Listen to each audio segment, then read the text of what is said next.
Hello and welcome to Copperhead Road Homestead. We're glad you're here today. This video is going to be about some of these plants that are back here in the background. They're called May-apples. If you're interested in something like that, then stay tuned. If you are not, then look down below. There's a lot of other videos. Check those out and come back another time. Again, if you're interested in these May-apples and wild foraging, then keep watching. Come and see.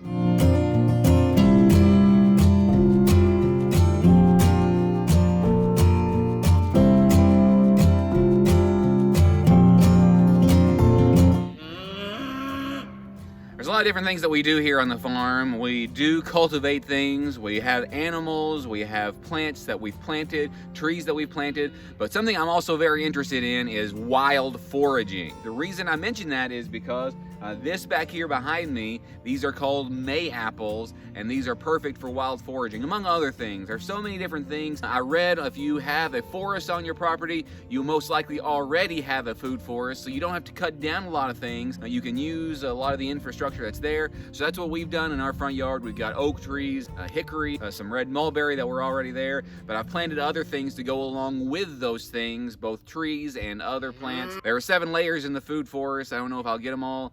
There's the root layer, there's the ground cover, there's the vining, there's the lower level, the lower canopy, there's the taller trees. So there's several different layers and you can utilize all of those things. But here's one of the things that I haven't foraged yet, but I want to. I haven't foraged them. Right now, there are stands of these all over our cow paddock. Everywhere I go, I looked around for the cows this morning. They weren't where I thought they should be. There's at least a dozen different stands of these May-apples around the farm. Sprout out like this, oftentimes in April.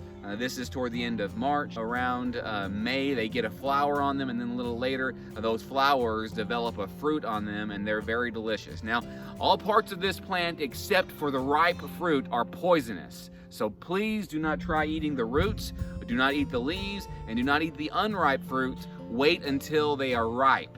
And when they are ripe, they're very sweet, but you're also battling against a lot of other critters in the forest. Squirrels like these, I've seen turtles in these several times, but if you can pay attention to where they are, only the ones with 2 leaves will make fruit. The ones with 1 leaf, 1 stalk do not. I'm trying to find you one that has 2 stems on there. Ah, perfect. So like I said, the only ones that are gonna produce fruit are the ones with 2 stems. Here's one with the 2 stems, and you actually already see the little flower that's gonna come out in there. Can you see that? Oh. So keep an eye out for May-apples. Note where they are, and whenever it's time for you to harvest them, then you can go and experience what they're like. To be honest with you, again, I have never tasted them before because they're always gone by the time that I get there, but they're supposed to be really delicious. Coon apples, May-apples. I hope that you can look for them and enjoy them. Be tuning in for more foraging videos as well, especially if you like this sort of thing. Please comment below and subscribe and like and let me know that you do, and we'll get more of those things out to you.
There's a bunch of them back here, and they're in a lot of wooded areas. That's where they grow, like a lot of shade, like moist, like some rich soil. They're also called the umbrella plant.